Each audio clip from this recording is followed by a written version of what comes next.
Kërkesa e opozitës për shkarkimin e kryetarit kuvendit Niko Peleshi ka nxjerrë në pa përçarjen mes mazhorancës dhe opozitës në Këshillin e Legjislacionit. Partia Socialiste dhe Partia Demokratike nuk kanë arritur të gjejnë një qendrim të përbashkët, duke çuar në përgatitjen e dy raporteve të veçanta. Njëri që mbërshtet shkarkimin e Peleshit për shkelje të rënda kushtetuese dhe rregullore së kuvendit dhe një tjetër që e kundërshton këtë veprim. Të dyja raportet e paraqitura do të shkojnë në seancë plenare kuvendit të Republikës së Shqipërisë, i cili edhe në bazë kushtetutës dhe rregullore ska drejtën për të votuar mbi to. Opozita ka argumentuar se koha që mazhoranca ka marrë në shqyrtim kërkesën e tyre nuk ka nxjerrë në pa shkeljet e pretenduara, duke forcuar pretendimin për shkarkim. Nga ana tjetër, mazhoranca i konsideron kërkesën si të pabazuar dhe planifikon të përdorë shumicën e saj për të rrëzuar propozimin opozitar në seancën plenare.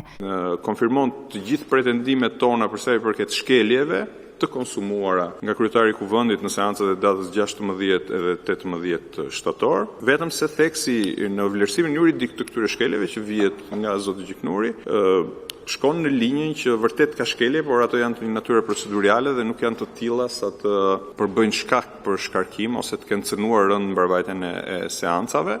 Dy raporte do të votojnë gjatë seancës duke reflektuar ndasitë politike mes palëve. Ekspertët politik parashikojnë se rezultati do të jetë në favor Partisë Socialiste, duke ruajtur kryetarin e kuvendit në detyrë dhe duke shmangur ndryshimet në udhëheqjen e institucionit.